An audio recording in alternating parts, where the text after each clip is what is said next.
off. I'm so sorry. That's It's fine. okay. At least it's not shocking. Right. Welcome to the Cup, the Currently Unnamed Podcast, where we put the real and the tea in reality, and you can always come to us first to quench your thirst. I'm David Healy. I don't have a cute intro, but I do have a cute shirt. Today, I decided to wear my Abora shirt, which is very fitting because Brandon reminded me she was mentioned in this episode. So I figured this is the best time, right? Currently, I am just drinking some water. But I am not drinking it out of my cup mug. You can also get a cup mug that you don't drink things out of at lonagcreations.etsy.com. We do ship internationally, so there are no excuses. And you can drink out of it if you want. I just choose not to. I used to with coffee, but I just use it as like a plug. But I might use this actually as a like container, just like hold things, because and if you unless your country is either on fire, or underwater, there are some excuses. I always like saying that, but anyways. I am Brandon, your professional fangirl of Concerts, Dragon video games. I am also drinking water, but this time out of a water bottle because, again, my Stanley's downstairs and I'm a little lazy. So, but hey, I'm also donning cute merch, as always, because it is Dragula. Do have the Dragula Titans fan that I got when I saw them on tour last year. And then I'm also wearing Goddess herself, Sasha Colby. Period. What's up? What's happening, everybody? My name is Eve the Buddy. You already know who it is. Chicago drag maven, artiste, and queen of Ivy Park. I'm not wearing any Ivy Park today. Wait, no, where I am. What? Oh, wait. Yes, I am, as I run away. I didn't know what I was gonna wear, and then I was like, "Wait, this will look real cute." So I'm gonna throw on one of my favorite drops, Halls of Ivy. I love that drop. I own the most amount of Ivy Park from that drop. It's over $1,000 worth of clothes and stuff. Ooh, yeah, Beyonce owns my life. But no, I saw and I was like, "Ooh, I'm gonna throw on my crop puffer." Ooh. It actually is a floor length coat that splits into 3 sections, and so the top section can split off to be a crop hoodie. I like love crop that. jacket. That is so cute. It's this like houndstooth patchwork print. That's really prominent in like all of her Halls of Ivy stuff. It's all houndstooth and patchwork, and that's my vibe down. I love patterns. I love stuff like that. So yeah, I'll wear this. Why not? This will be cute. I look real 90s. Yeah, it looks like I got on a baby fat jacket. Okay, here we go. And then I am drinking sweet tea out of a Polar Pop cup from Circle K because I don't have any clean cups. Valid. Mood. Okay, hey y'all. I'm Jerry Medina, pronounce he, him, his. I'm a journalist who covers LGBT, reality TV, and horror, so basically all of Dragula. I am currently drinking my blessed mug hot water. It's nothing cute. And I don't have merch or Ivy Park, but I have a lot of opinions, so I hope that makes up for it. Period. Good. I think we all have a lot of opinions, and I'm so glad I'm not alone anymore because that was kind of a nightmare having to do a podcast alone weeks ago. But Logan joined last week. Sorry. Now we have a pretty full panel. So, Mind you, what happened 2 weeks ago, we were going through it. right, we Yeah, were I all not in the right headspace. Yeah. But yes, we do have a lot to talk about. We're going to get into it. But first, while you're here, please do us a favor. Please go ahead and subscribe to this channel and keep your phones propped up where they should be so they don't fall randomly. Do that. You know what? Subscribe, share, like, leave comments. We appreciate all of those things. But yes, we're gonna dive right into this episode. First, since this is Joey's first time joining us for the podcast for Dragula, I'm just wondering if the previous 7 episodes, do you have like a short summary of your feelings of the season so far? So any season of Dragula is going to be a great season of television. Fully. Of course, we all know this. Dragula as a concept is amazing. The artists are always beautiful and terrifying and disgusting and great. Looking at this season, I think I'm gonna have to rank it my lowest of the season so far. And I'll explain why. Again, still like it so much, but I just think in so many words, the overproducing of this season has just really hurt me. And I was telling y'all beforehand, I really don't like that I've gotten more conflict and like ferocity in the last season of RuPaul's Drag Race than I did in this current season of Dragula. Like that seems really off for me. And I'm just really missing that like kind of fiery spirit. That's very fair. Very fair indeed. But yeah, let's go ahead and talk about the episode. So everybody comes back into the lab and they're all talking and congratulating the winners for winning the challenge last week. Pi is jealous because Pi didn't get the win. Fair. I thought Pi did really well last week and could have been a winner. But Yuri says that it doesn't bother her that she doesn't have a win because everybody brings that up once again. Everyone thinks that she's out next, but she's like, well, I'm really determined. And it was this whole montage here of people being like, yeah, she's gone next. I'm like, wait a second. Is Yuri winning this challenge? Why are they emphasizing this so hard? I know. Yeah. Yeah. Because I'm going to be honest. I thought we had the other four locked in as the top four. Mm-hmm. No, I agree. Because I was like, given Yuri's track record, I was like, this is the time for Yuri to, like, I guess, be still like kind of low. But foreshadowing, she did surprise me. So Yeah. Mm-hmm. Yeah, I think it's a testament to in the last portion of the episode, without spoiling too much, even the Boulets are very shocked at how good Yuri did. Like, I think the Boulets were shocked that Yuri made it another week. And hey, I'm happy, but yeah, I think everyone just the fourth wall breaking, I was like, this is a little bit too like meta. Right. yeah. It's just crazy because it's one of those things where it's like, it's not their fault. Like, what production is going to do is, of course, ask them all questions that are pointing to specific people. It's just they're compiling all of the same reactions at the same time and then playing them back to back, where it looks like this montage of everyone in confessionals all happening to say the same thing at the same time. And I'm like, this is not how the world works. I'm like, this is part of what has annoyed me a bit about what's happening with the state of reality television, because it's giving a reality TV show that's trying to be almost like a scripted show. Right. That's why I compared it to how Big Brother is, because Big Brother, they have these diary room sessions that you can tell they're fed lines from producers. They're trying so hard to be funny and punny. And that's how Dragula is becoming this season. And it's driving me wild. Yeah. Yeah. It's one of those things where it's like, and to be honest with you, I feel like that it kind of started becoming that way in RuPaul's Drag Race around like season 4, 5, 6. Because I feel like that it was one of those things where when Dragula first started, it was very experimental. People didn't know what was going on with it. It wasn't a big, it wasn't like some huge thing that everybody wanted to be the next drag super monster. They didn't know what that was. And so like all the seasons before Titans, I felt like was very much like us like figuring out what Dragula is and finding these entertainers and stuff. And like now after Titans, I feel like that it's become one of those, it becomes one of those things where it's not just like, honestly, with Asia, you're not just getting Dragula artists, you're also getting Dragula fans that are auditioning for these shows. Mm-hmm. And so they're going to come to the show and they're going to produce little bits, and they're going to do what they think that they should be doing on that show because they've watched that show for so many seasons. Asia even said that multiple times this episode.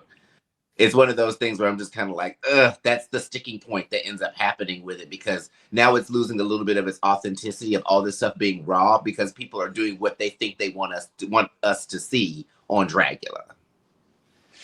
It's like I don't know if y'all watch Survivor, but that's like an ongoing conversation with Survivor where it's like we're casting OnlyFans now, and now the people in the show are like, oh, like this will be a big move to make. I'm gonna do this because like this person did it. Like it's becoming such a monolith that people are like citing the like quote unquote playbook. So you're right. I think like and Dragula, of course, like I think all the emotions are genuine. But each confessional, I'm like, okay, like this was your second or third take saying that. Like this is not your first time saying these words. Or like you were saying with like puns and stuff like that. I was like, oh, y'all thought y'all knew. I'm like, okay. And I love me a pun. I think I'm a wink like this, and no, it's giving like they had the drag queen merch established before they went on, and they were like, okay, I have to say these lines like a few times, like at least. Right. But everybody talks about who could potentially be coming back. Is it Asia? Is it Jaharia? Everybody's like, yeah, it's got to be Asia, right? And even though they hope secretly deep down that it's going to be Jaharia walking back through, and of course Asia comes in flaunting her new tattoo on her ass. And I thought this was so funny. They were all like, oh, this is such an ugly tattoo. And Pie's like, ooh, they even did like a green fog around it. And Auntie's like, I think that's a bruise. Right. I heard that. But you want to know something funny though? So I actually got to see Asia perform before the season even aired. Because Desiree and Asia had a show together. And I saw this tattoo and I was just like, this has to be something. Oh, wow. Nobody would choose to get this.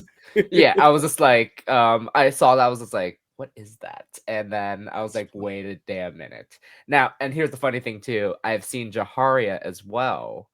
And I did not see the Jaharia one because like obviously she put on her thigh, but I did see Asia's ass. So I was just like, oh. So that would have been a gag though if somebody that night would have saw it and would have came up to her and been like, looks like somebody lost an extermination. I would have been like, live. And they recorded it. I would have lived. If I was so, but here's the thing though, I didn't think of any of the tattoos. I was just like, okay, this is cool to see because like Asia's known to be tatted, so I was like, okay, good. And then knowing that this was actually part of the extermination, I was like, oh. I synced you. I synced it. But it pretty much immediately, Auntie has no chill. She gets on Asia's neck. She's like, girl, you haven't won a challenge in a while. What's going on? And Asia's like, I mean, I won when there was a lot of people in the competition. I'm gonna win some. I have a new fire under my ass after winning this extermination. And Auntie's like, well, I got a fire under my ass when I won an extermination. Asia's like, girl, you want to lip sync. And the way Auntie, like, really deep down in her soul is like, what are you talking about? Winning that lip sync was just as hard as any extermination. I'm like, come on. That was camp. That was camp. Well, okay, before we even get to that, I am so tired of hearing it lit a fire under my ass. I am too. There's, like I said, it's becoming one of those things where little produced bits and stuff are things that people have seen on past seasons of Drag Race. They do this all the time. Like this is a running gag that they do with Dragula. Will did this put a fire under your ass? Or if they don't see you I think like some people have mentioned before, if I don't see you having enough fire and enough fight in the cauldron, then I think you're just ready to go. And I'm just like, why does this happen during the last 30 minutes of every episode? Right. I just don't get it. Every episode. It's crazy. I hope there's one extermination where they actually lit a fire under their ass. Right.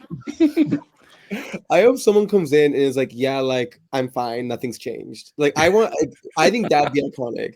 They were like, yeah, I kind of still want to leave. Someone's like, I don't care. That did nothing for me. Like did not care about any of that. I don't care about any of you. Like, and that'd be so iconic. Mm-hmm. Well, they all argue back and forth for a little bit about whether Auntie's extermination is just as valid as the other ones. And eventually, like, Auntie says this thing. And this is where I'm like, okay, I know the type of person you are, Auntie. Because she says, I think what I did is just as difficult as what anyone else did. can we agree on that, or are we going to keep fighting? And that told me, are you all going to placate me and just let me have this, or do I have to keep fighting until I beat you into submission? As someone who's been to a lot of therapy and who has a lot of queer friends who have been to therapy, I've seen this where someone will use very poised, very like healthy speech to get you to do exactly what they want, which is a very unhealthy mentally thing to do. And like I think Auntie, because she sees herself as more mature than everyone, she will do stuff like you said, yeah, like she's being a brat. Like she's being a gigantic brat right now, but she does it with language and a tone that makes her think she's being smarter than everyone else. Eve, are you biting your tongue right now? You want to defend your girl? Eating chips. They really are. No. I have been hard on Auntie this whole season, but I think she's extremely talented and extremely entertaining. But I do want to call her out when I can. So, and she gives me a lot of opportunities.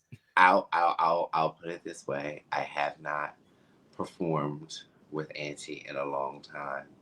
Not a super long time, but that's only because she mostly performs in her hometown, and she lives in the Rock, not like a division, not like really a Chicago. suburb, just a smaller town outside of Chicago. So she doesn't travel in a lot, which I get. But I've always had, and I'm like, I put it this way to not invalidate the fact of what other people have experienced, because I hate when people do that, where they go, well, I haven't had any issue with them, so I don't know what you're talking about. Da, da, da. No, bitch. And I'm like, Hitler was nice to some people. So damn it, that don't mean his ass was no, bitch. Mm-hmm. So anyway, I noticed a neuroses from her that I think is something I do remember from Auntie. But I do think that she is genuinely a nice person. Like I would see her as a chaotic neutral, if anything. You know what I mean? But I don't think that her intentions are outwardly negative, and I guess that's possibly the reason why I don't have a big of a you know, a thing against her as some people do, and not really even against her, but just like where certain things kind of frustrate them about her or whatever, I kind of like let it go a little bit because I know her, and I guess, you know, I mean, that's a little bit of my bias. But I don't know. I like Nancy. It's fair. I'll try to be nice to her. We'll see how long that lasts. But we do hear the alarm go off, and we see the Boulets. They announce that we're going to get a Frankenhooker challenge, which I've not seen this movie. It's on my list. I'm going to watch it early next year because I'm doing all 90s horror movies. It's funny because halfway, it's like half and half through the show, they kind of referenced that it was a movie and then didn't really reference that it was a movie. They were like, this is a new concept that you're coming up with. And then when they said it was, and then like, I think when the guest judge was like, oh, I love the Frankenhooker movie or whatever. And I was like, it's a movie? I was like, okay, so wait. From like 1990 or 91, somewhere around then. Yeah, I'm just surprised they didn't like really like, I don't know, push more of the fact that it was a movie. As opposed to maybe because of the hooker aspect of it, because they did say they felt that was kind of problematic. Maybe. Yeah, they did say that like the Frankenhooker, I guess idea would be problematic to this day. So, but I mean, I still love like how they still can use that reference. Though it's right. Yeah, it's camp. Again, yeah, it's one of those things where it's like, yeah, problematic. We wouldn't do it that way again. The ideas are so campy. Yeah. It's not based in reality. Yeah, exactly. But they're told that they have to conceptualize a new sexy monster and choreograph a new lip sync performance. So the winner is going to get a cruise and a flight to and from Miami with Big Gay Cruise. Upgraded I thought they were going to say, I thought they were gonna say Alan Chuck Travel, and I was like, is that still? I was like, is that still a thing? I mean, at first I thought it was gonna be my gay getaway, and then when I heard Big Gay Cruise, I was like, oh, wait a minute. A cousin. Mhm. Exactly. But first, we do have a fright feat. So we find out that um, we're going to have all the contestants on an electric chair, and they're going to get Dragula related trivia questions from Cynthia Doll. And so each question they get wrong, they're going to get shocked. So Cynthia comes out, and man, I say it every time, but she is made for this role. She is so fun. Like she's been one of the highlights of the season for me, honestly. No, I But- love Cynthia doing this. Mhm. Are you all good at Dragula trivia? No. I thought I was. I thought I was too. It was I got actually pretty decently hard. I'd say I got a good amount of them right, but like I'd say probably half of them I got right, but the other half I was like way out in left field. Like, whoa, this is niche. Like, this is very like you've watched the season a couple times over, kind of a thing. And to be honest, I think I probably watched every season maybe just like twice. Right. I'm I did know most of the ones Asia was getting. Yeah. Got those. Yeah, I got those. Yeah, so they all start answering the questions. The first 4 people are all wrong. The first person to get a question right is Asia, and everybody keeps complaining in confessionals. Why is she getting the easy questions? But to be fair, she was like giving answers for ones that they were like getting wrong too. Like she would mouth it away from Mhm. them. Not to mention there were some of them that they were getting that were easy that they in no way got, like quit drag. Oh my gosh, how? Everybody else had the answer before. Look, like really when Asia did, when it was like, what was the answer? Everybody was like, drag. I was like, we all knew that one. My favorite response was from Grey Matter, a contestant. And then Cynthia was like, wait, Okay, Was that the Yeah. who's talking, who's talking, who's talking? I don't that think a so. different one? Okay. Oh no, it was who got stabbed by people who believe That's other right. masks. I think. Yes. Yeah, which Oh, yeah. honestly, Gray's a little quieter. Gray can be funny. Gray's kind of funny. I know. I love Gray. I did think it was kind of messed up that Oh, Auntie got half of a question right, and it was who has been through the most exterminations. And she said Erica Clash, but it didn't count because Erica Clash had tied with Sigourney. And I'm like, that's kind of messed up. Yeah, that was messed up. I was just like, That was like whoever gets this one is getting shocked regardless. And I'm like, Right. yeah, exactly. So I was just like, wait, she shouldn't have. Auntie should have gotten shocked. I was why y'all trying to set my sister up? and that's the thing. Like, Mhm. I didn't think it was rigged or anything, but when that happened and we kept on getting confessionals saying, "Oh yeah, she gets the easy ones," I was like, "Is Dragula telling us this is rigged? Like, is Dragula saying to our faces this is a rigged competition?" It was one of those situations where I was kind of like, is this how the Friends episode is supposed to go? Like the season started with Asia walking in and getting her wig stolen from her, and now you're about to give her a curse called the curse of baldness. Is this how this episode is supposed to go, Joey? I will say honestly, I fully thought they were set. And then as well, the challenge is being a sexy Frankenstein monster. I was like, if y'all are giving this episode to Asia, I'm gonna scream. Well, she does win the fright feat. And yeah, as we talked about, the fright feat, the curse that she wins is the curse of baldness. So Oh. she will get to pick a competitor who will not have their wig during the floor show. Which, thinking of it as Frankenhooker, you would think there would be a lot of wigs. So we'll see. We'll see on that. But she is not supposed to curse somebody right away. She has to wait until the day of the floor show to do it. So I think that actually added a pretty interesting dynamic to the episode, because I really did have a lot of questions about who she was going to curse. Oh, because they all did talk. I forgot to mention this part. They all talked about how, oh, it's going to be pie, right? That's what we all agreed on. And Asia's like, wait, I didn't agree on that. When did that happen? Good for her. She's like, Auntie, I'm coming for you. If I get this curse, I've made that clear. You're my target. Once again, Auntie's not happy about it. But we do go to the boudoir or the lab. There's too many names to keep track of. And we see everybody kind of working on their looks. Gray tells us that the look that they're making is a David Cronenberg inspired look, which, as somebody who loves body horror, I'm like, okay, very intrigued by this. But they want to. Police. What's that? Very like Tokyo Gore Police. Yes. Live for Tokyo Gore Police. Yes. I do not know a single reference. Oh. Oh, check out Tokyo Gore Police. It's kind of crazy.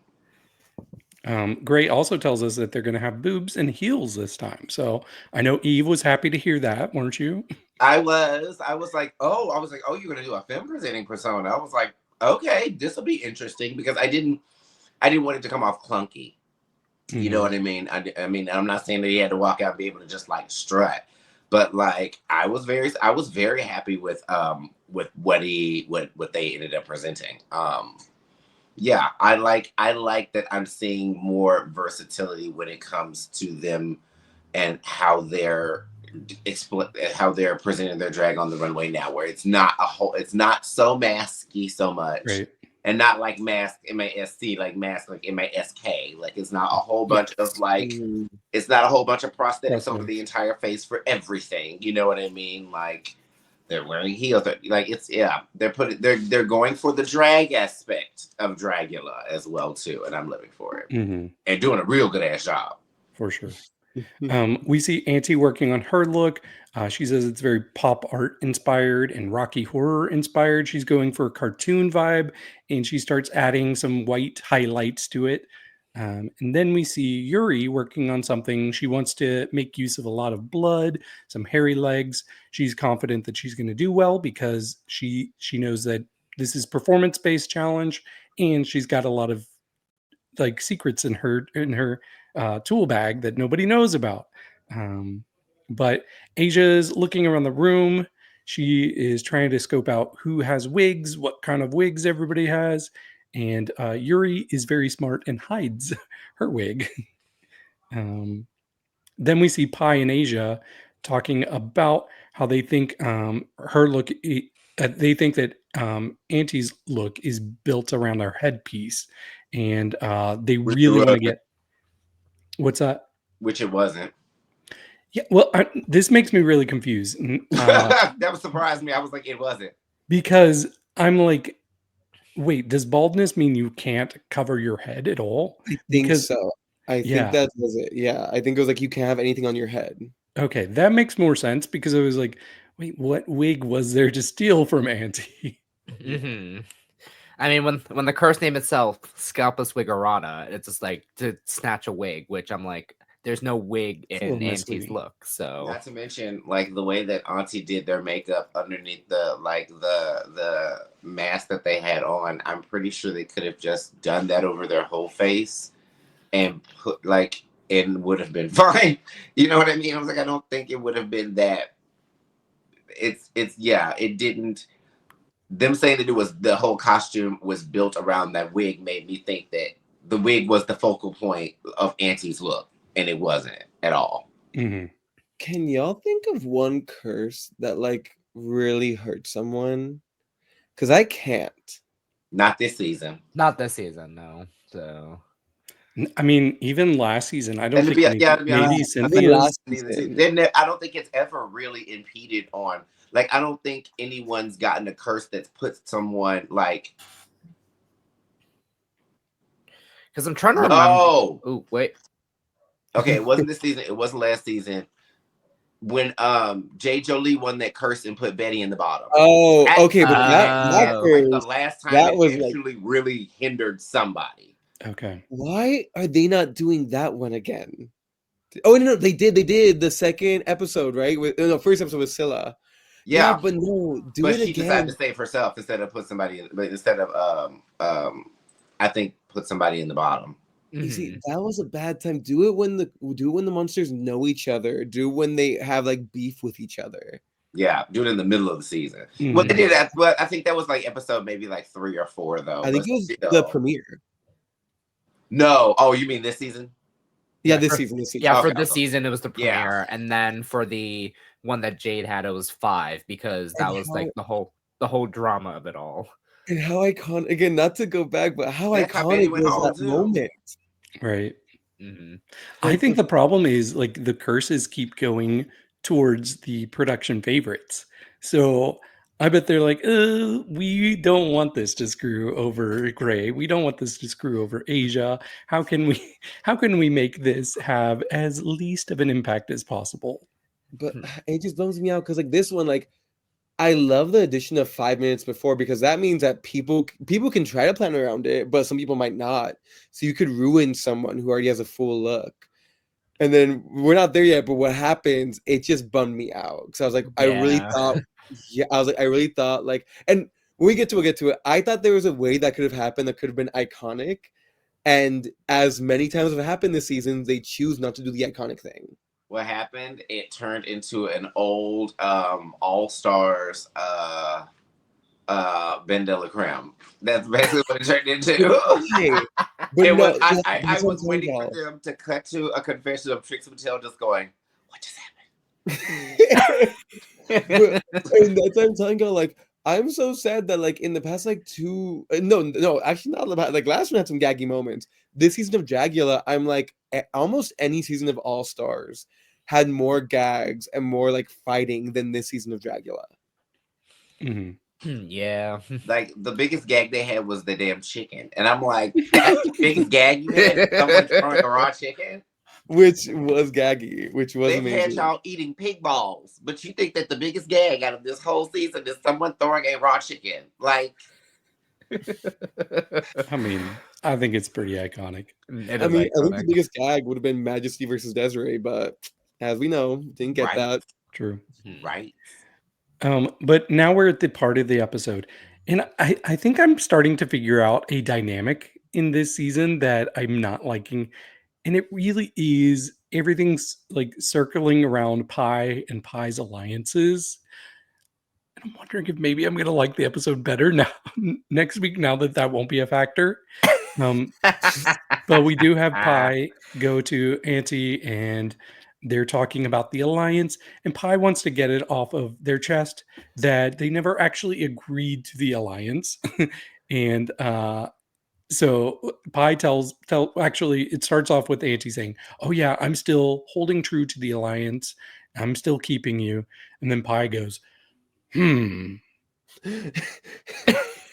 And if I was Auntie, I'd be like, "Well, that's not a good sign."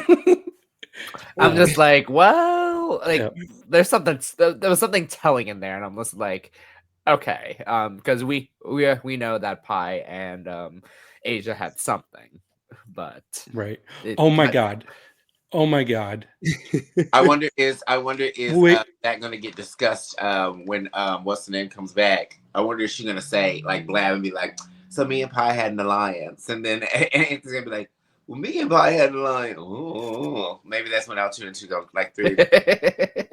But apparently as well, I didn't pay attention to this, but somebody saw this and they noted that there was a point, spoiler, where later on in the episode, and Asia and Pi are holding hands in the cauldron, and Auntie notices it, and I was like, ooh. I didn't catch that. I saw that. Yep. I saw it too. Wait, David, what were you gonna say? You gagged for a second. I did. Oh my god. I just realized I'm not wearing my eyelashes. Oh okay. Wow, I really tried to make space for you, and then it was for that. Thank you. I was like, Eve just stepped all over my joke before I got the punchline out. Oh my god. Be equitable on this topic. Sorry, I knew I had to do that at some random point throughout this podcast. And like that's like the scene where like I caught Pi and Asia holding hands.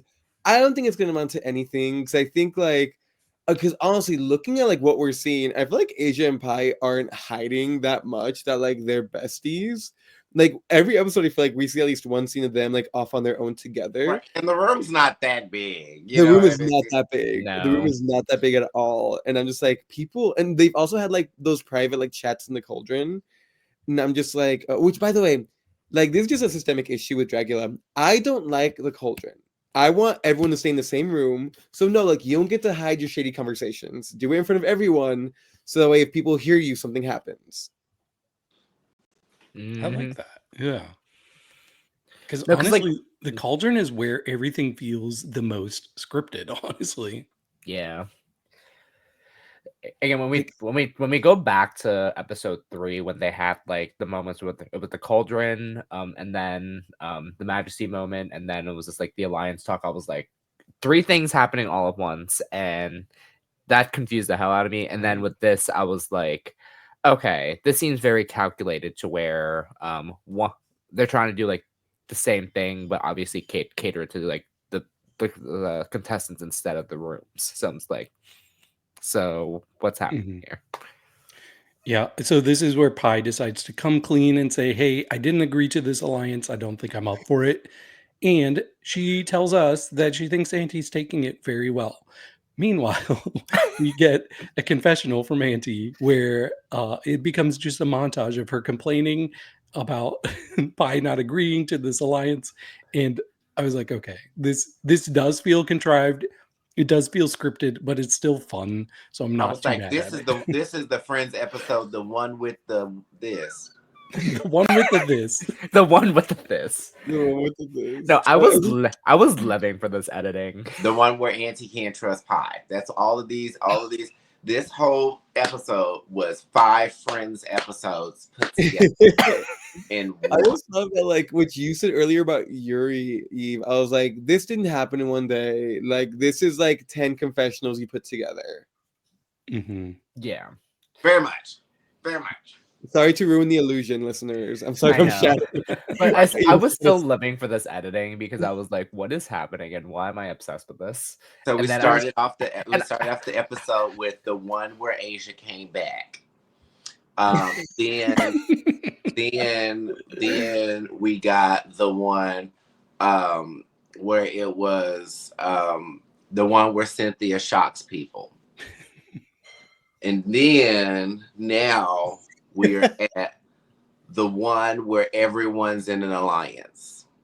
But and that's the thing, like, that's why it's so funny to me. It's like not everyone's in an alliance. Like I love like Really just imagine people. Jay and Yuri just on the side, like, hey, Right. like, what do you think's going on over there? Mm-hmm. Well, It's like, la la la. What do you think they're doing? Well, it's also because like I know there have been little things, but like there hasn't been much need for an alliance so far.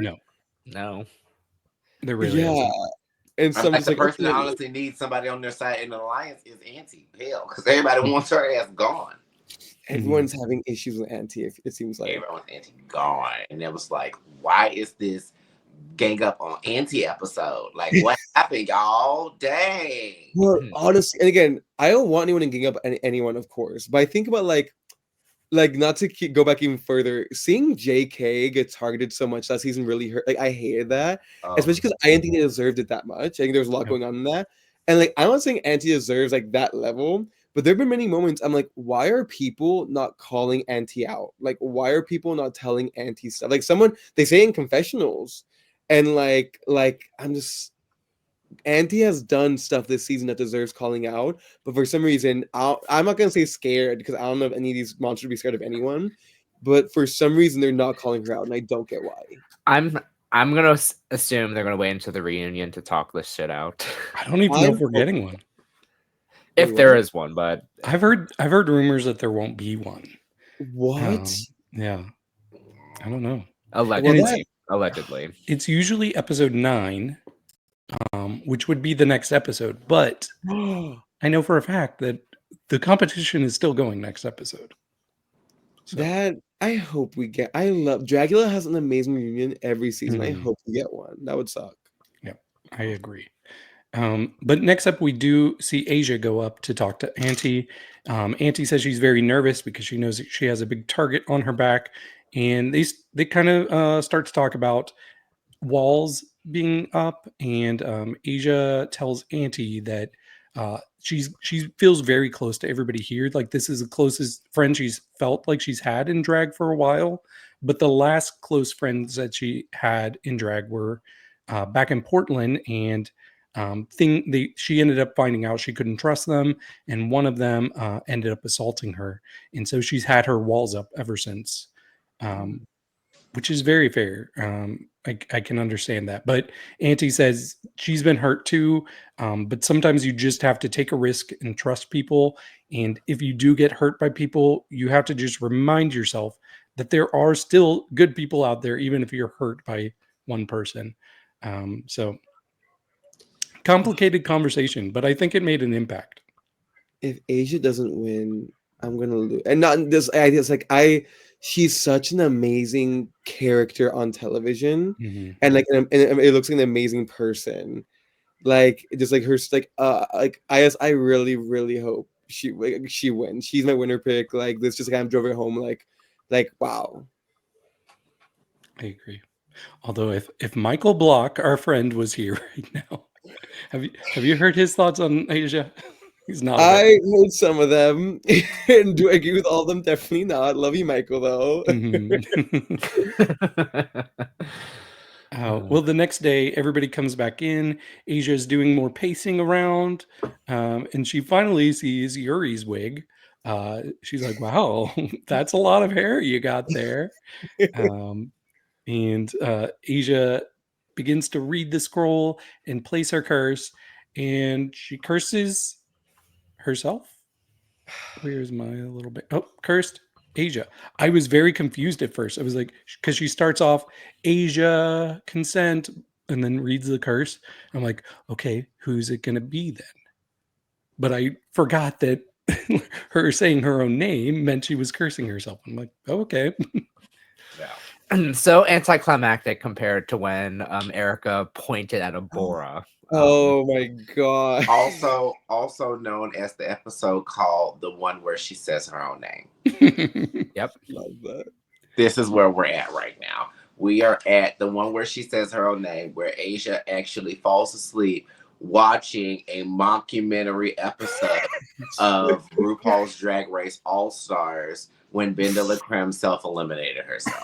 And she dreams that she is on Drag Race eliminating herself.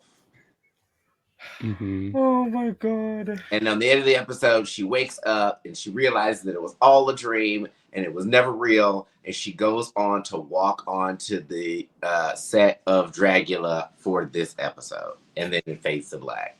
That's how this episode goes. That's you know. That'd be a good one. Well, she does explain her reasoning. She says everybody had such good headpieces, so I thought my look would look better without one. So I decided to curse myself. If everyone gained 15 producer points. If everyone had such good headpieces and you want to win, why would you let them keep the headpiece? Do you remember when Melissa B. Fierce broke someone's jaw? Like, do you remember? During the wrestling challenge? And yes, do you remember when J. Jolie sent Bitter Betty home? It's because I'm gonna say something that you guys aren't gonna be happy with. Ooh. Oh no. Oh. I 100% do feel that there is a very strong amount of production that has been happening within this season. But I do not think it is for the person that you all think that it is for. I have been put under the impression that you all think that it's being very produced, that this is anti-season. And I feel that it's being very produced, that this is Asia season. Well, no, I agree with that. Yeah, I think Asia is who they want to win. I don't think that Asia cursed anybody because that just gives her more brownie points as to why she should win. Because he didn't need to have, because it's nonsense, because it's almost like the curse is nonsensical at this point. You know what I mean? And that's why, if she had done that and said, because again, there's been this conversation all season of you need to suffer to win. You need to go through exterminations to win. You need to do this, you need to do that. If she had done that and said, I want to show y'all, we were just having this talk, Auntie, I can take hard things and turn into something amazing. I can do this and be the baddie I am and still be all of you. If she had done that, and actually, I feel the Boulets did that for her later. And I feel you're right, that's the produced story we're getting. but she didn't say that. She was being nice, which again, I feel like I'm being such a hater. I don't want people to not be nice on Dragula. Like, yes, be kind, be community, but I don't need that all like, and like I didn't need that right now. Like, I did not need her to say, "Oh yeah, everyone's so amazing," so like might as well. Like, I did not need that from her. Like you're 2 away from finals right now, and you easily could knock somebody out. And to be honest with you, if she would have did it to Yuri, Yuri would have ended up in the bottom, and then Yuri would have went home the way we all thought it would have went any damn way. Literally. Or no, I'm not even convinced though. Wait, what's up? I'm not even convinced Yuri would have gone. It really feels like the Boulets are rewarding people for getting cursed. And I'm like, what's the point of this? If you all are just going to go out of your way to be like, look what you overcame. Okay, then this is an advantage, not a disadvantage. Right. I mean, when Gray got cursed with the compact mirror and the eyes, I was like, okay. And both of those looks, they did full face prosthetics, so it didn't even matter that they couldn't even see or notice what the hell they were doing. Literally, like, that was dumb. And like, I loved NT in that moment because I think the person who cursed them was like, "Oh yeah, like I know you're good at this, so it's fine." And NT was like, "Why are you giving this to someone you know will be fine with it?" And I was like, yes, Auntie. Like, literally, like, you're right. We're close to the finale. Like, why are you not trying to, like, get a leg up on people? And then we don't have time to talk about it, but, like, the musical. Like, don't even get me started on what happened at the musical. Like, yeah, like, this has been just a season of missed opportunities. There's a lot of, they've been giving them a lot of opportunities to really play the game this season. And I feel like that they haven't really utilized them in the best way. Or they just haven't taken them for the sake of, well, I want to play a fair game, and it's almost made us be like, oh, you know what I mean? Like, you know, like in the name, like, in the words of Naomi Smalls, somebody's playing, but it's like, in the words of Naomi Smalls, life's not fair. Right. I was about to say, check your lipstick before you come for me. Oh, okay. Okay, wrong quote. Oh my god! And, yeah. Asia does show us the wig that she was planning on using. Supposedly, He was not planning to use that. She was not going to use that. I'm like, this ratty thing. Like, if she was going to use that, I think it was immediately coming off because you do not just whip up that brain material that's on the top of your head. Like, that wig was never a long-term part of your floor show. Because I was also thinking of everybody else's headpiece and stuff like that, and I was thinking, well, would anybody really have been just like, everybody had like some type of mask or something on, and I feel like that would have been the biggest thing that would have hindered them, is they would have had to be there with just like with like just facial makeup. But I feel like that I don't fully think that the wig, the baldness curse would have hindered anybody so badly where it would have made them not win. I feel like except for possibly Yuri. I feel like everybody else could have easily done what they did with the mask or whatever headpiece they had with a makeup equivalent on their face and a ball cap, and they would have been fine. You know what I mean? So it's like, I think maybe Gray could, because they loved Gray's like headpiece. It could have like, that's Gray's good at makeup, so I think they could have done something makeup wise. It would have placed him like as lower. I think they would have been in the top, but just lower in the top. But yeah, I think. But even then, like when I watched back, I forgot that they said like the performance is a hugely important aspect of this challenge. And I feel like with Yuri, like Yuri gave the best performance, so maybe that wouldn't have mattered. That lighting was horrible. God, the stage lighting was horrible. We're on season 6, and they still have some of these random ass challenges where you can barely see them, and I'm like, why do y'all do this? Because some of them are lit very sometimes it helps them though, and some of them sometimes it does help. Sometimes I'm like, what? I was like, what warehouse after Gigi Good lost Drag Race, that warehouse she wasn't supposed to use? Did y'all use that to film this shit in? It's giving Drag Race promo like season 6, like Bianca Del Rio's promo, where it was just like all dark and it was just like figures in a room kind of a thing. It's giving me that. And I'm like, can y'all cut on some headlights or something, like the top light, or get some follow spots or something along the floor, something. Because it was getting to a point where it would be like purple light, smoky shadow, person humping something, but you couldn't make out a lot of it. And then you had these marmy ass fucking dresses that they got on. Oh. I don't know whose poor grandmother they robbed to get these outfits. Hooker grandmother. It's hooker when they say it's the oldest profession in the world. Like, these are from 1920s hookers that got fucked by some senator in some dirty bathroom, and she probably got syphilis. And she is like someone's great grandmother now. Like, she's like nasty. Oh my god! Look, I wasn't that mad at them. This I'll is be not the honest, worst thing I they've don't done. usually care for a lot of the fashions that they wear because I feel like they look very cheap. And this is very much giving me thrift store nighty. I don't like the little panty that they had that was underneath it. That was nasty. The little nasty, they're not nasty good, nasty bad. That dirty lace granny panty that they had underneath those skirts or whatever. What is no? Like, no. But again, the one thing that couldn't make this look was a freaking eyelash. Yep. Wish you even have eyelashes on. What is happening? We do have our guest judges, Joe Bob Briggs and Diana Prince. What really cool. episode was That's a Joe really Bob cool set on? of Because I guest remember him. Are you're familiar with them, Joey? Yeah, no, the drive. I'm not a huge fan of like science theater, like Elvira. I'm not a huge fan of commentator shows, but I know like how iconic they are to like the horror community. Right. And yeah, He I has think a show on Shudder, right?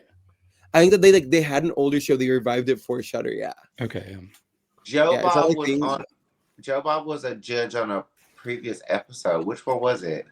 I don't know. I They said can't that remember. and I blanked. No, yeah, I'm trying to remember too. Because I remember when I saw him, I was like, "Wait, I remember seeing him. He's been here before." Mhm. Yes. Someone check the wiki. Was it? Okay, thank you, Brandon. I'm checking. Was it Priscilla Chambers' season? Oh, Priscilla Chambers. Because I feel like it might have been on an episode with her. Of all Maybe the it was the people film. whose season that is. You said For the Priscilla. people. Forget I Landon. don't remember the number because I get my numbers confused. Number 3. It's 3. But just to remind the viewers, we are going to talk about each of the looks from this episode. I'm not talking about Drac and Swan's look no more. That's Right. nasty.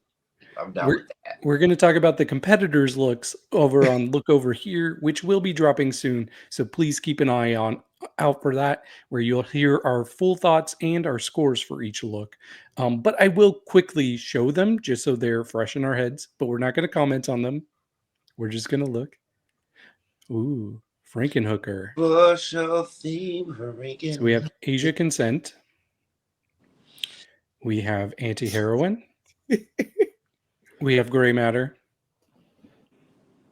We have Yuri. And we have Pie. You may need to censor Asia's as well. So just to let you know. Well, it's too late for that. That's fine. But we see the Boulets get together after the floor show to just talk about how everything went. I have to say, as many issues as I have with this season, there's something about this segment where the Boulets are just chatting with each other. This is the most I've ever liked them this season is during these chats because they are so fun. I like even it if a I lot. don't agree. I like it a lot. I feel like I do kind of agree with that too. I feel like there were some times when they did that last season, or it was during Titans maybe, when they were just kind of very, like their little like side banter was like you got a lot more personality out of them than them Then especially more so than like the little bit pieces they used to give us like at the beginning, like the little intro things or whatever. Which, to be honest with you, I still miss those. I like those a lot more now than them sitting in some chair in some house. But I agree. I like these little bits too. Like even with Drac and not having any freaking lashes on, like stuff like that.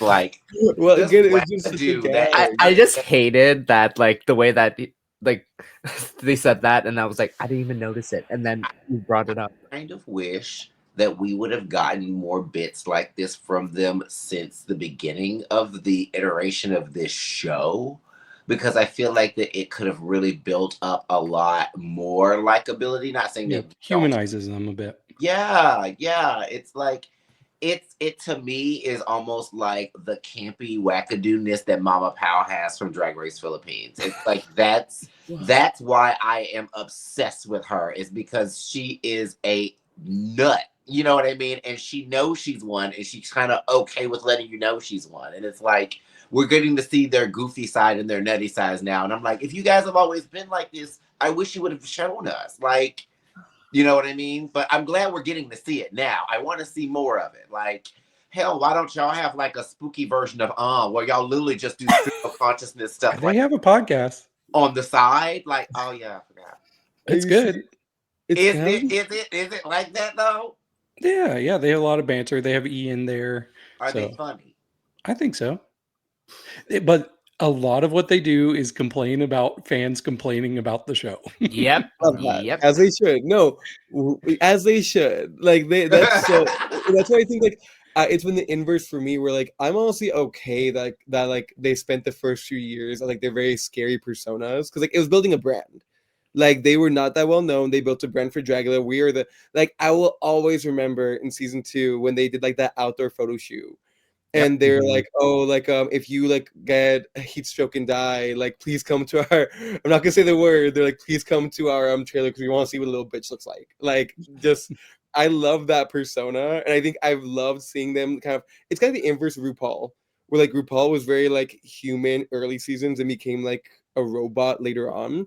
That I'm okay. Like they know they have like the fame now. They know they have their image. Now they can just say whatever the fuck they want. Mm-hmm. Yeah. I found it. So he was on Titans. Also with fellow guest judge Harvey Guy. Guy. Harvey Guillen? Yeah. Oh, I love Harvey Get out. Guillen on the episode. I need to catch up on what we do in the shadows. I think he's so cute. He's gay in real life, lives in LA. Harvey, please hit me up. Yeah, so that was the last time Joe Bobby Riggs was on. So so I'm gonna talk a little bit about what they said when it was just the two of them. So they first start talking about how Frankenhooker was problematic, and it's just something that they wanted to see the contestants really take and put their own queer inspiration on, because they feel like it works in that world. Then they talk about how there are a lot of cute costumes versus serious costumes, and Drac thinks that the category it was used in a cheap way for some of the cute costumes. Drac thinks Pie had a good concept, but was more like a stuffed animal. Swan didn't think it was sexy, but liked aspects of it. And then Swan notes that Auntie didn't know all the words, but the performance was awesome. Drac says she was too covered up to be sexy. Then Drac randomly realizes, oops, I'm not wearing eyelashes. I couldn't tell. Could you all tell? no. Like even after she pointed out, I'm like, I can't tell. Of course we couldn't. No. And then you mentioned it. I was just like, now I can tell. I'm just like, okay. See, but I I thought that couldn't. was so funny though. Yeah, I That's such a- couldn't. That's such a couple thing to do. Like wait. That's such a cute like couple thing to do. Right. And Swan's like, well, it's too late now. But Swan thinks Yuri got it right tonight. Drac says it's the biggest growth that she's seen on the show. And I'm like, well, that's a hyperbole, I would say. I don't know if that's true. I just think it's very generous to say to someone that, because I put it this way. We've seen so many times on reality shows before where people are amazing and strong and consistent, and they have an off week and they end up getting thrown off for it or whatever. This is like the kind of inverse of that. Like Yuri had an on week, you know. Mhm. I don't feel like that. I don't feel like that if there were multiple episodes after following this episode, that Yuri would just be blazing a trail now, winning every single challenge, and it would just be her whole season. You know what I mean? I do feel like it was one where it was like it ended up being one that Yuri was able to capitalize on, and it worked to her strengths at the right time. I do also feel like that if certain other entertainers' outfits were a little bit stronger, then Yuri possibly wouldn't have won. To be honest, because I mean, the person who's won the past 2 performance challenges has been Auntie, and I'm like, I honestly feel like that if Auntie's outfit was stronger. And she knew the words. And she knew the words. Oh, we're gonna talk about that. The knowing the words thing with Auntie. It's really, they do it on every like drag show. It aggravates me how some people get different roles than others. And I just want to say, before we move past it, for Pi, I liked Pi's look a lot, and like I won't get too into the details. Review, like, I know it's in the review, but like so, David, you might know it. Like horror buffs, there's a really deep cut indie horror movie called Felt, where a woman to like cope with like sexual abuse creates like an anatomically correct like what's that material called, the kind that Pi used, like foam, whatever. She makes an anatomically correct like bodybuilder costume for herself out of that, and it's like a horror psychological movie. And I thought Pi's was, and maybe we didn't see it, but like I thought, I was like, this looks grotesque, it looks creepy, it looks artificial, and like the gag and like all that, I thought it was so good. And like when they were just like saying it was cartoony, I was like, I'm getting a little bit, but not like Auntie's at all.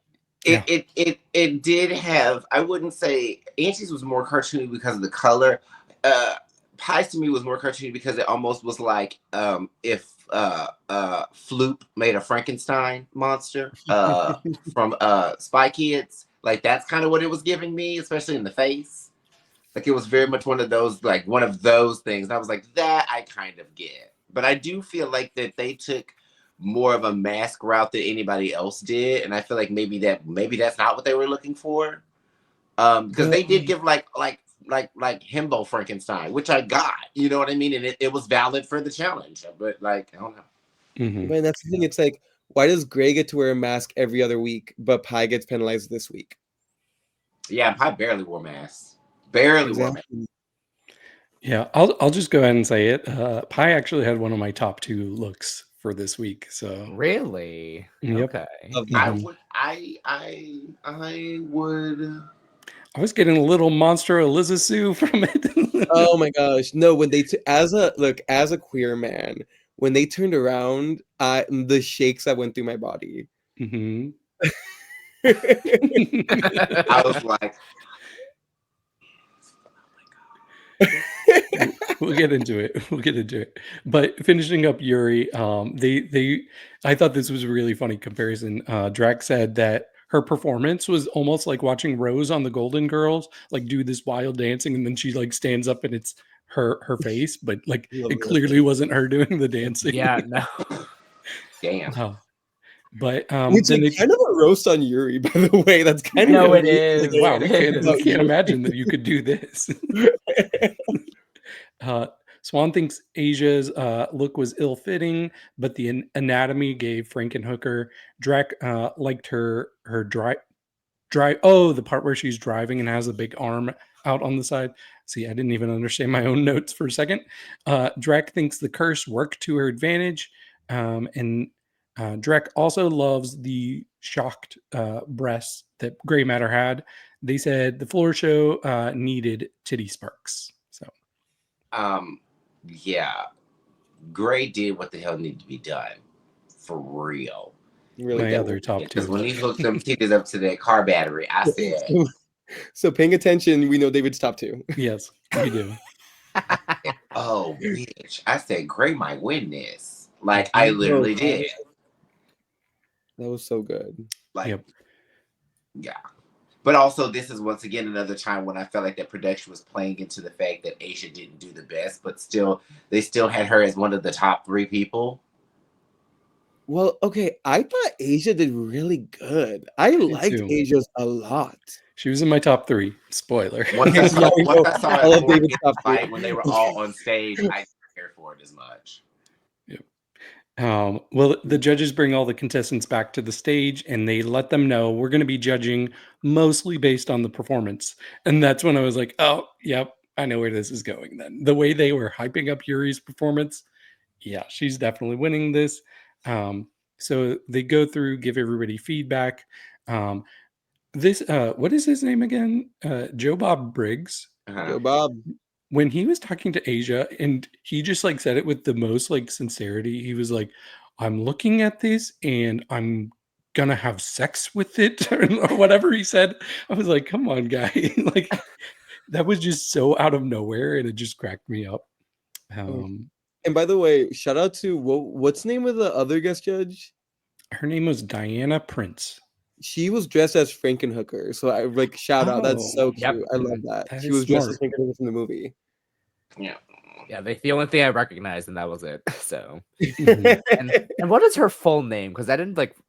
Yeah, it was like Diana Blank, Male the male girl. Like Yeah. it was something the male girl. I forget. Obsessed, just obsessed. Yeah. But after they give everybody feedback, they ask them a question: who should go home and why? And Asia starts off and she says gray matter. Then Auntie says Yuri. Gray says Yuri. Yuri doesn't want to answer and acts like this is the hardest thing. They act like this is the extermination challenge, but eventually gives a name and it's Pi. And then Pi says Yuri. And we do get a confession, or we get Yuri saying, well, at least Asia didn't say my name. And Asia is like, well, if I knew I could say her, I would have said her, but I was first. So that's why I said gray, which real. I actually, like, to be honest, I got where everybody was coming from. Like, who cares that Yuri's clearly winning this challenge? Yuri should go. That's kind of how I felt too. And I would have been gagged if they were like, you know what? They have a point. Yuri, you may have won, but you're up for extermination. And it's not the first time we've done this. You want to know I what it made me know. think of? You know what it made me think of? So I am a huge fan of just reality competition shows. And one of my favorites is Great British Bake Off. I'm obsessed with Great British Bake Off. But this is something that happens almost every other freaking season in Great British Bake Off. And it pees me off to no end, where they will have certain contestants doing so well and so good during the entire competition. And they get down to like the top 5 or the top 4, like one before the finals or one before semifinals. And I'm like, okay, cool. We know how this is supposed to go. And then next thing you know, I don't get a chance to see the episode because that usually randomly happens, or it gets spoiled for me. And I find out that the person who didn't go home actually ended up winning the challenge, which meant that one of the people that actually should have made it went to the finals went home. And it teased me off every single time. And then when this happened this episode, I was like, no, this is not happening. This is not happening. I put in the group chat after the episode, I don't know what I just watched. I was like, what just happened? Seriously. Like, are you, what? And like Yuri's my crush of this season. I think they're so cute. I think they're so sweet. But like in this moment, I needed like, you're right, because it was such a gag they won. And everyone, like you said, David, like it's valid they were upset. I need like Yuri. I was like, they're in the bottom? And in my mind, I'm going, well, one, I'm the anti-stand here. I'm the one that's like, no, y'all not gonna send my sister home. But also at the same time, like, but I don't see y'all sending him home. I was like, wait, what? How did we get here? I was like, we knew how this episode was supposed to end, and it did not end that way. And I was thoroughly gagged. I was like, we'll get there. You see, I needed them to be all of that, and for Yuri to turn around and be like, "Hey, kick rocks, I won." Right? Like, how iconic would that have been if Yuri just like was like, "Hey," like didn't, because again, when they couldn't decide who to say to send home. I was like, Yuri, like 2 people already gave you an option to say them. Just tell me, hey, kick rocks. I won. You could be mad. One of you is going home. Mm-hmm. And all of this was, I forgot to mention this part. This was after we found out our top 3 was Asia, Gray, and Yuri. And this was after we found out that our winner of the challenge was Yuri. So they were straight up saying the winner of this challenge should go home this week. Which is the thing wild. is they've done that before. They've done that before where someone has won the challenge and then but like everybody, including the winner, is all going to be in the extermination. They've Laura done that had towards the end of some seasons at least once or twice. I'm surprised they didn't do that this time because then they could have justified sending Yuri home. Mm-hmm. You know what I just realized? Anti-heroine has been in the bottom more times than Yuri. And Yuri has a win now. And so their records are kind of equitable a little bit right now. But Auntie has 2 wins, though. Yeah, Auntie I know, has but 2 wins. just has 2 bottoms. Right.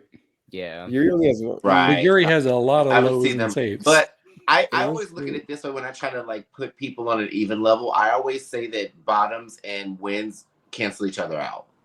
But just imagine next episode, Auntie goes home and Yuri stays. That is Imagine though. Imagine if that happened. Revolt. I would revolt. I wouldn't be. I think the last time I would have gotten this mad is when Eva Destruction didn't make finals. Oh my gosh. I was very pissed because Eva did very well for most of the competition, and I was like, "This doesn't make any sense." Right. So I'm like, if this happens with Auntie, I would be very upset because like I guess that's just how it is. It's like there have been some people that have done okay. Like Yuri said, Yuri was like, I wouldn't say that I'm on like I wouldn't say that I'm toasting. I'm going more like this. Yes. I'm like, yeah, you are. That's the thing. But there have been at least like 3 or 4 people out of this season that have been consistent the whole time. Like to be honest, I thought Jaharia should still be here. I liked Jaharia a lot. I thought she was making Final 4. I thought Yuri would have left before Jaharia. That kind of no, yeah, that's what I thought too. Because Jaharia had been very decently safe for most of the season, right? And high too on some stuff. That's why I'm like, huh? Maybe they want to really welcome them into the Dragula family since it didn't work out for them that bad, that good on that other reality TV show. But we're not there yet. But that speaks to like. This season, I can't think of a single extermination where I looked at the bottom 2 and didn't immediately know who was going home. Right. Like, there's not been a single bottom 2 where I was like, oh, maybe it's like a toss. I'm like, no, like, we know who's going home from these 2. Can I also tell you, I feel like that this is a little bit, because if they make the finals, okay. I don't see us having another top 4 this season. I see it being a top 3, so I don't see them making finals. But if they don't make finals, I could very much see Yuri being the excess sister for next season. Oh, really? Yeah. I came off so mean. No, I love Yuri, but like, I mean, just like, doesn't the extra sister have to be like zingy? Well, they're just kind of like the miscongeniality. Oh, is that what the extra sister is? Yeah, that's the miscongeniality of the season. And they picked Cynthia. No, Yeah, I don't think that's it. I think it's more like who's good at hosting these, because the Boulets talked about it on the podcast last week actually, and they talked about potential people, because they did think Jaharia would be probably the best person to do it. I could definitely see Jaharia being the extra sister. They also mentioned Auntie, and Ian, I think he mentioned Yuri. So I thought that they said that it was, or they made a post, I think, after Titans. Because after Titans was when they first started it. Because Coco was the first one. Mm-hmm. And they said that it was because Coco was the miscongeniality of Titans. That's why I thought they did it. By the way, the fact that Dragula has a miscongeniality does not sit well with me. It should be the opposite. Like you should be. It should be like, again, who caused the most mess this season? That's what I'm saying with JK. I'll always advocate for JK because I'm like, first off, she didn't do as much as y'all said she did, but also this is Dragula. I swear to you, I said that last season though. I was like, JK for Ex's sister, please. Yes, I think, and that would have been such a gag. I would have justice for JK. I love perfect. But they had the right person. Cynthia's been killing it. No, I She love has, Cynthia. but it's so funny that it's Cynthia instead of JK. And like when that True. happened, I literally tweeted JK. I was like, they ain't gonna let your ass have shit. We do have our bottom two though. It is anti-heroine and pie. And going back to what Joey was just saying, like I agree. Pretty much every week I've been like, okay, we know who's going home. This is the first time where I'm like, wait a second, I'm not sure because pie's Really? never been. Yeah, because pie's never been in the bottom. This is Auntie's second time in the bottom. So like if like Eve's logic where wins and bottoms cancel each other out, then they're on an even playing field. Like pie's never even been low, I don't think.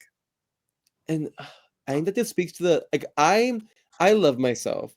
My gut feelings are not magic. When I watch a reality show and I'm like, I know what's gonna happen and it happens, I'm not like, oh, I'm psychic. I'm like, the production has been telling me what is going to happen. Right. So when I saw this, I knew immediately anti-heroine wasn't going home.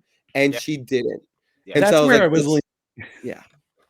That's That's where it what was. just made me mad because I was just like, I can't believe that you guys are randomly getting rid of pie like this because Exactly. it's very much a curveball. It'd be different if Pie had been doing something like Pie was just in the top last week. Mhm. Like, Yeah. what? No, Like, literally. Almost won. And like Pie's never been well, in the bottom. Pie has a and like they win. said, Like it's very much set up where it's like I hate that they put them in the bottom together. They should have went ahead and put Yuri in the bottom with somebody. They should have. Mhm. and that's no, I think they should have committed. I think Yuri won. Because remember, Abor was in the bottom because the Boulets were torn. Not the Right. competitors. Boulets were torn. That's why she was in the bottom. I'm like, no, like keep Yuri win. Do what to put Auntie and Pie in the bottom. Like what you said, look at who's been doing better. It's Pie. I also think Pie did better this week than Auntie. Do what you know should happen based on the rules, but they didn't because they like Auntie. too Yeah, much. but they're not gonna. Yeah, because they're not gonna do that. Because like Exactly. If you want to know track record, so Pie did have one win. It was safe throughout. Never was landing at the bottom, so that was correct. And then Auntie had 2 wins. Was in the bottom episode 5, and then just bottom now. So like this is interesting. track record still would have been better. Okay, someone needs to advocate for Auntie real fast Me? because I feel bad now because we're all just kind of talking Eve will. about- No, it's just Okay. me. I know. I'm a lone warrior on this shit, but I'm okay with it. Well, no, and again, Auntie is amazing. It's we're not. I want to speak for the group, but like for me, I'm not mad at Auntie. Auntie is an amazing performer. I'm mad at based on what we're seeing. What is happening with Auntie doesn't make sense. Mhm. I will say this, and I will be honest about it. I feel like that our finale is now going to suffer a little bit. Without Well, no, actually, I take it back because it's still going to be the top 3 people that we already knew were going to be the top 3 people. Before the season even started, this was Yeah. who I thought would be the top. We 3. knew this was going to be the top 3. We already knew this. Okay, let's say Yuri. I was like, wait a second. wait. Are you naming your Is that top not what 3? y'all had in mind? I Wait, was what? like, wait, is this serious? Are you naming your top 3? This is camp. Yes. Wait, you're naming your top Yeah. 3. You said Yuri first. No, I don't think Yuri's making top 3. It's a Oh, joke. okay. I wanna see I was Yuri like, after. it's bold. Although y'all, okay, you know what? Never mind. I want Yuri top 3. What a gag! What a But gag at would it be whose- if at Yuri what made- expense? No, At what expense? I swear on everything. Not Look, to be rude. Hey, I'm not to be compromising rude. Asia or Gray. No, hell no. Hell no. Okay, not to be rude. Not to be rude. Louisiana Purchase made top 3. That was a mess too. I It swear to you. I swear to you. Oh, I no, was never literally mind. thinking My this top last 3. night. No, I she was didn't. like, oh God. She didn't make top 3. made She didn't make top 3. You make 'Cause top it was- 3? No, it was Landon, Dahlia, and it. Priscilla Chambers. Is you talking Oh, about? okay. That makes me okay. I always in my head thought Louisiana. No, Louisiana made top 4, which still to me was annoying. I was like, Yeah. I was Love like, you, y'all Louisiana. got rid of Eva and Madeline and kept Louisiana Purchase. Oh, And even Hollow. I loved Hollow. wait. What does Hall say? Upon Sean. I love them. Yes. But yeah, never mind. No, my top 3 now includes Yuri because what a gag. Dragula, please gag me. But everybody goes back to the boudoir. They see that they get merch from Big Gay Cruise, not Gray Oh. Cruise. Yeah. Asia immediately is on her apology tour to Gray. I'm so sorry I said your name. And Gray is just confused because they had talks about making the finale together. And this is where I'm like, okay, there are conversations that have not been had because Gray basically lets us know, but we all decided we were going to be the top 4 and not Yuri. So And I'm like, okay, where was that? have there been? I can't remember many conversations, like in-depth conversations of like, oh, we don't like how Yuri's just coasting. There have been Mhm. comments, but like they're acting like they've all been mad for a while. Right. It's just randomly out of nowhere. It's like, what happened to this energy if we need to get Auntie out? No, literally. I just. It's like the producer hats fell off of them and we saw the real thing. Like, oh, we A actually little want to bit. have a good quality top 4. Oh, and No and that's shade where I to wish if Yuri had been someone else, that would have been like an explosive cauldron. That would have been like again, like all of y'all kick rocks. I won. I don't give a fuck what you say. All that. literally anybody else. Yeah. Like, Also, I'm trying to think of somebody else who would have just taken that.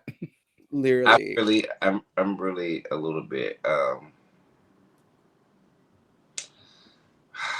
She better fucking do something, because I mean, we don't see her making finals, but also at the same time, girl, if you end up making us have an underwhelming top 4, because the top 4s usually be eating, Mm-hmm.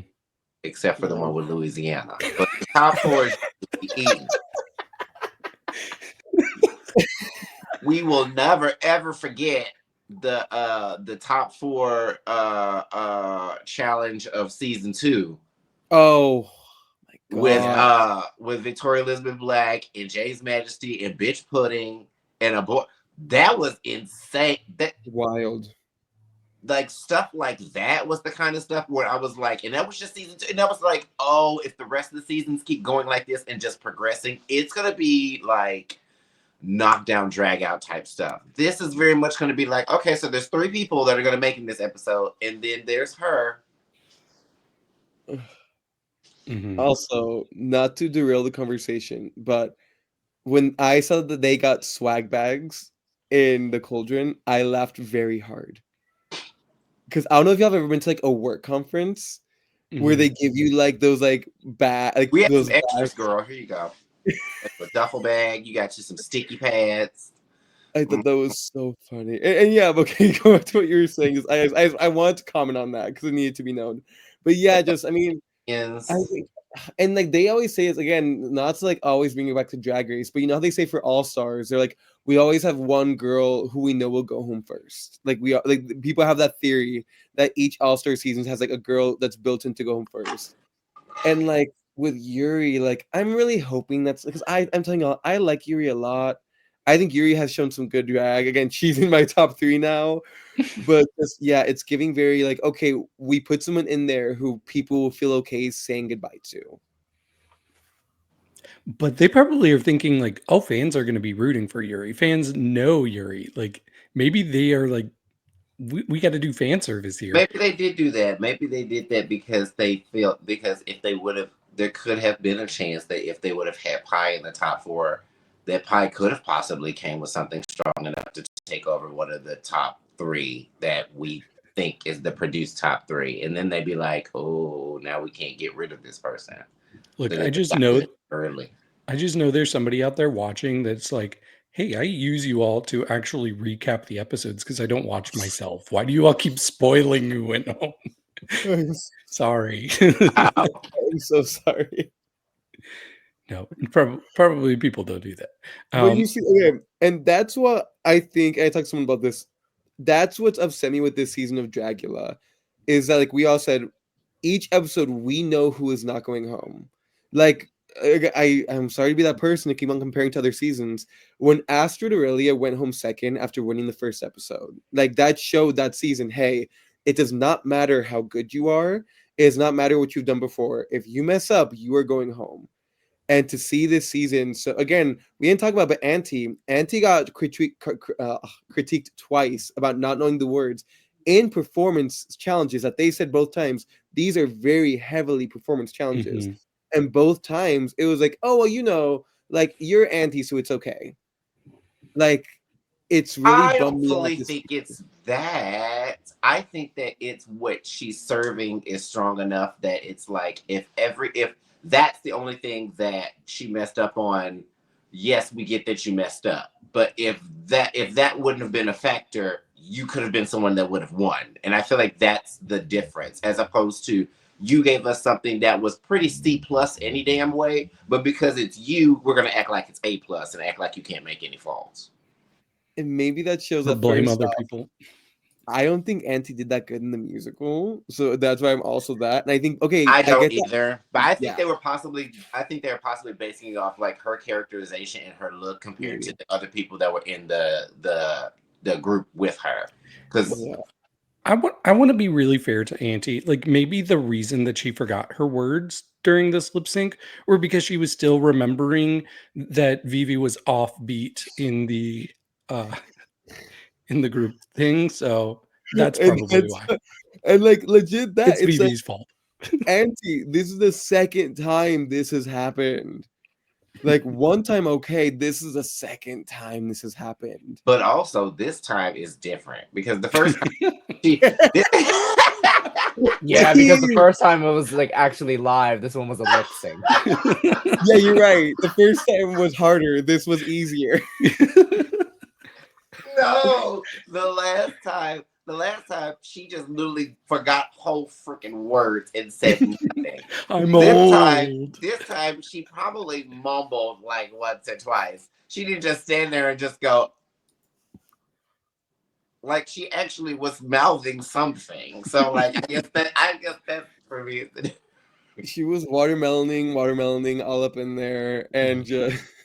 First of all, you have to remember what you said. Oh my gosh. This time I think was different, so that's why I'm just. Pi thinks she should have been, or they should have been on the top. Gray gets very annoyed with her because Pi keeps saying everybody just has dicks on them, and Gray's like, "What's the difference between a butthole and a dick?" Yep. Which I mean, there's a little bit difference there, One's an innie, one's an outie. right? Auntie doesn't think the extermination is going to be fair because Pi is wearing a mattress, which I'm like, actually, that's kind of valid. No, I was like, you ate with that. Yeah, no, you're But right. they made her take it off and let her keep her titties on. Exactly. Pi thinks she's one of the best makeup artists and costume designers ever to be on Dragula. Bold. Can I be rude? Bold. Please do. You're not like love. I like Pi a lot. I like You're Pi on a the lot. season with Gray, and you said that.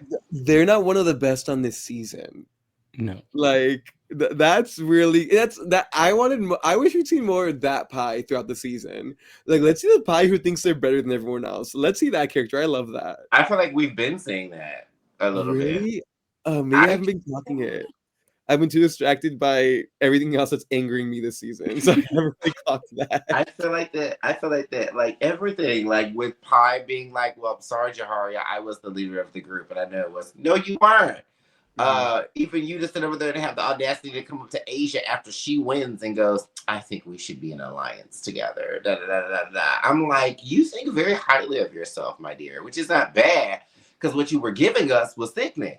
So I'm like, okay, maybe you are one of those top people. We just don't know it yet, kind of a thing. But it has been stuff where I've been like, sometimes you think a little bit too much about yourself. And so like, yeah.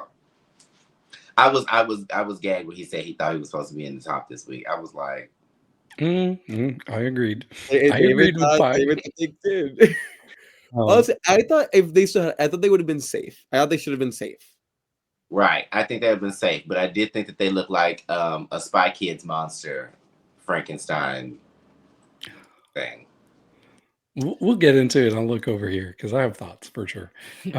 Auntie says, and I thought this was really astute and like a good point. Auntie says that she thinks that she brings traditional drag, but to the Dragula level. Like she's like a pageant drag queen, but a Dragula version. And I'm like, that's actually very accurate. And we haven't had many people like that. I mean, Melissa, but Melissa's like her own thing that's still mostly pageant. I really feel like Auntie Black- is the Dragula version of pageant, and I think that's what makes her so special. Blackberry. But see, Wait, that's even true. Blackberry, I think Blackberry adopted the Dragula mold for Dragula more than, I mean, you may know more of what she was Gotcha. like before. No, I know Um, what you mean. I know what you mean. Yeah. I just think Auntie has always been like this. You Yeah. know?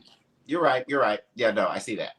Honestly, I've been thinking of Auntie a lot like Alyssa Edwards this season. Just because, like I told you, like I feel like they're getting kind of like, oh, like you're Auntie, so it's fine treatment. And in thinking of Auntie as a pageant queen actually makes a lot of sense. Mm-hmm. I do see that analogy a little bit. So. I only feel like the reason why that gets me a little bit is because when it comes to like that reference being used towards Alyssa, it'll be when stuff when Alyssa did not do good at all. Mm-hmm. Like, And they're like, well, we're going to give you a full pass because I just think you're funny and you're Alyssa. And I'm like, I don't think there's been any times on this show that, other than the Rusical, where they've just completely 350% bombed. And they've been like, we're still finna give you a pass because you're Auntie. Because even in that instance, I would have to think they didn't know the words. The outfit looked like shit. The makeup was bad. Like, it was trash all the way down. And they were like, but I just love Auntie, so Auntie is cool. I don't feel like she's ever gotten that this season. Hey, I feel like Asia's gotten that a couple times this season.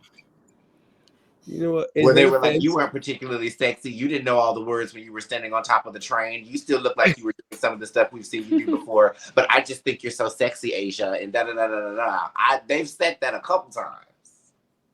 Maybe. And you know, in Alyssa's defense, I thought her Katie illusion was pretty good. Like the performance wasn't good, but like the blue hair kind of ate. Like to stand up for Alyssa Edwards for a second. Rude, never. Oh God. we do our extermination challenge, so they're put into these two different freezer things, and there's a lot of water droplets all over them, and I have a there's theory. CGI freezing. I have a theory. Yes. I have a theory. So, I feel like that Dragula has set pieces that they reuse sometimes for different exterminations. Yeah. I feel like I've seen these lockers before. Feel like I've seen them put them in some lockers before and close it. Something really makes me feel like all of the stuff that we saw was all fake. And they were making them pretend to be cold. I feel like that all the little frost stuff that you saw show up on the screen was not real. That was not real. What? The water that There's was coming no way in the that was inside real. of the thing or whatever was probably on the pane glass, like on the thing. Like there was no actual water spray. I'm not going to go that far. But when they kept showing the overhead view, like through the glass, and it kept showing like the frost, like spread. I was like, that looked fake. That looked very much like CGI to me. Wait, really? You believe that? I mean, look, I'm very gullible, so I believed it. Okay, honestly, when they said it gets to negative 94 degrees, I thought in my head, I was like, that could that type of you could lose a thumb. Like Right. That's very deadly and dangerous. And again, I could see a girl or a performer being like, no, I'm gonna stick it out. And also because with hypothermia, you feel like you stop feeling after a little while. So in my head, I was like, this is a very dangerous. If they faked all of it. I think it was cold, but not that cold. Right. No, because if it were negative 94 degrees Fahrenheit, there would be the smoke of liquid nitrogen, and that did not happen at all. Ooh, yep. Yeah. Right. I'm from They California. walked in and it was all this steam stuff coming through up the little machine. I was like, that's all some fog machine shit. That's not actually cold. I was like, they're not actually cold at all. I was like, why is this happening? I'm from California, so I was just scared the entire time because it's my literal nightmare to be cold. Same. Yeah, I would not be able to do this. If it got below 40, nope, I'm out. The gag is they're gonna have Auntie come back the next episode and go, oh my God, you guys, it was so cold. It was the coldest thing I've ever done in my entire life. Da, da, da. And Yuri had to actually jump out of a fucking airplane. Yuri had to jump out of an airplane. Asia got a literal huge tattoo. A literal tattoo. This bitch did not go. This is the second fake elimination that she's been through. She's I gonna be mean, like, it was so cold, I lost thumbs, but it still was not lip syncing against Vivi because that was really hard, I guys. Yeah, cannot. no, because Y'all. I know what actual cold feels like. So 6 years ago, I got to march the Macy's parade in New York City, Oh. and it was the coldest parade on record. It was like literally below 20. Ooh. Well, not below 20. It was 20 degrees. It was 20 degrees. Like, and I was waiting in Central Park for 2 hours before we started marching. Like, I was numb. Like that, like I know what numb feels like, and I'm like, oh fuck. Like Oh. it was still a great experience nonetheless, but when I still complain to this day because like we were the coldest on record, and every other parade ever since has been like either 40 or 50, and I'm like, Mm. No, I get that because like I'm in LA and like last week it dropped to 55 and it was like terrible. I'm in Chicago. David, that is satire. I want to show you. David, Okay. and I know Chicago can get cold because it's the windy city. So I'm in Chicago, and we experienced this thing called a polar vortex, which is, if you've ever seen the movie The Day After Tomorrow, it's kind of like that tornado where the center of it is ridiculously cold. Were there wolves everywhere?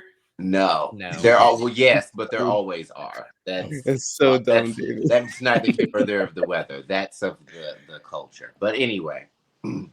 And So- that was always the coldest that it has gotten wind chill wise during the polar vortex, I think, is like negative, like between like negative 25 and 35, I think. Mm.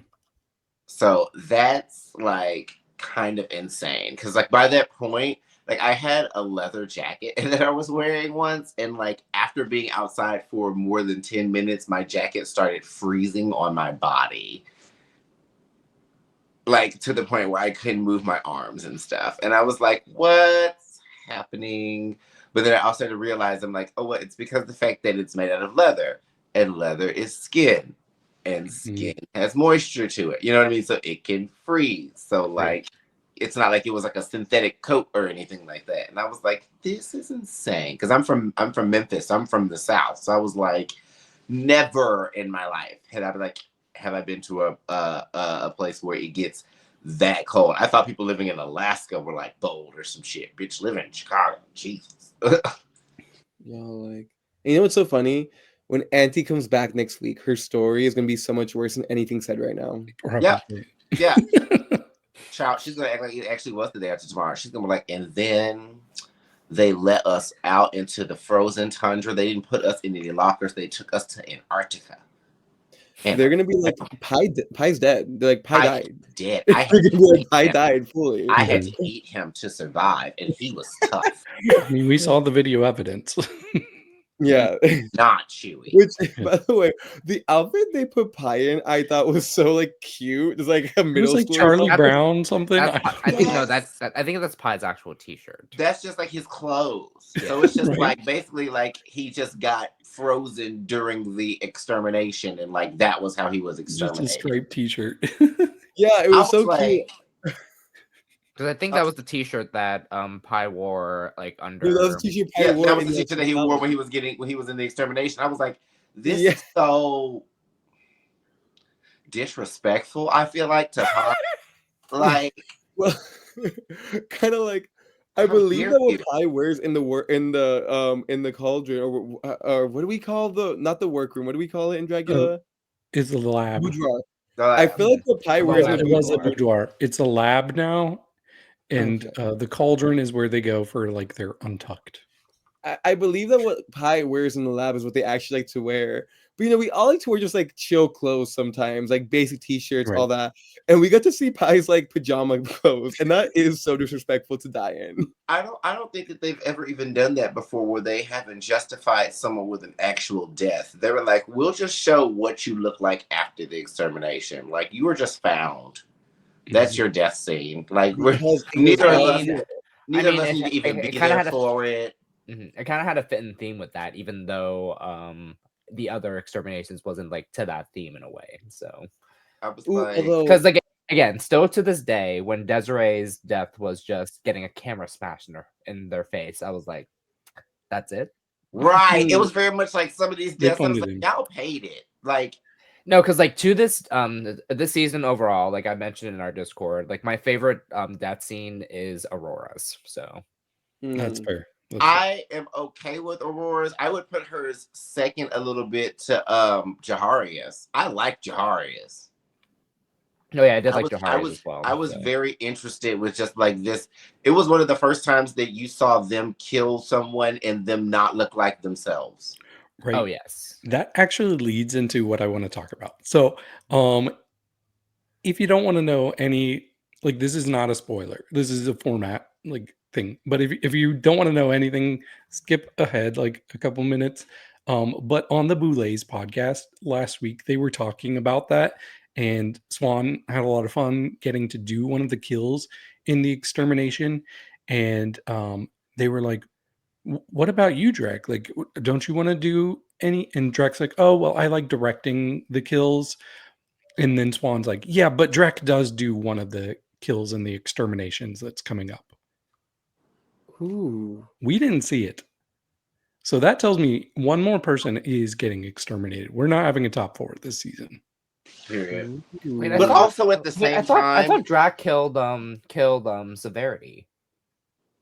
It was just somebody smashed her head into the mirror. I no, don't that think we was saw Swan. That was Swan. Okay. him. The other thing too is they're starting to do some stuff that's making me be like, I need to figure out how this stuff is going to be looped around, or are you just throwing out plot holes that don't have any actual endings to them? Because we get the mention of the fact that this is only part 1 of how this competition is supposed to go, and there's a part 2. They even mentioned it during the next episode at the beginning in the Cauldron, and we haven't heard anything else about it. Yeah, I don't think that forgot was about revealed. Then when Jaharia got killed, we had someone dragging off Jaharia's body. It was not the same end credit scene that we've ever had in Dragula. And I was like, what is this leading up to? So I'm like, if we just get a regular, like somebody gets eliminated next week and then there's the finals and then that's it. I'm like, what was that for? I forgot the thing of this is only part 1. You're so right. Mhm. I've been waiting every episode to be like, okay, is maybe you guys have to go up against the eliminated people and somebody swaps places with you? What's happening? And then I was like, maybe it's just something random they threw in. I don't know, But even when they did the end credit scene with Jaharia, I was like, okay, this is new. I was like, they've never done this. Mhm. Like, please tell me this is leading up to something, because I'm intrigued. But we don't have that many more episodes for them to do anything. So I'm like, True. I think it's just 2 episodes left. Yeah, that's why I'm like, Because If it's there's usually no 10 episodes. reunion- If there's no reunion, I'll be so sad. Yeah, unless they're doing 11 episodes for the first time. It's always 10 episodes. But well, let's also do, this time, wait, didn't somebody get? No,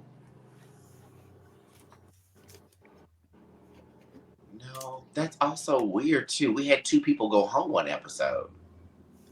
We did. but we didn't have anybody go home the previous The one episode. before, okay, Yeah. okay. So like All right. James Because basic. I was trying to we think of- didn't know about Majesty. Majesty quitting Oh, yeah, until you're right. the beginning of that episode, and then they still exterminated someone that episode. Yeah, I was trying to think about if numbers would have evened itself out for them to be able to do. I don't know. Let's do a quick draft update. So things have been shaking up a lot throughout the season. That's what happens when we only have 2 people each. But in 6th place is still Brandon with 4 points, which has to be a record. Wait. I'm new to the draft. Can y'all tell me who's on your teams? Yes, I'll tell you the placements and who each person had. So Brandon Okay, is in Brandon. 6th place with 4 points. Brandon had Severity Stone and Desiree Dick. And Desiree. Oh, Brandon, No. I'm so you're done. Wait, so are you done? No, I've been done. I've been done since I'm episode so 3. sorry. It's fine.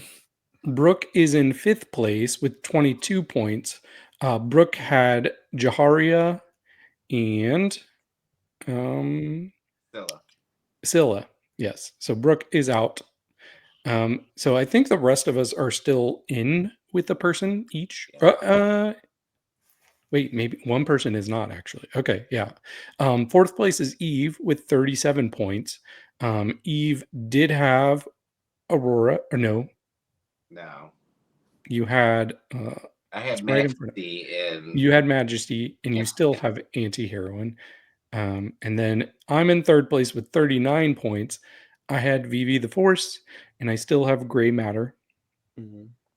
Jack is in second place, and this is where it's interesting because Jack has 41.5 points.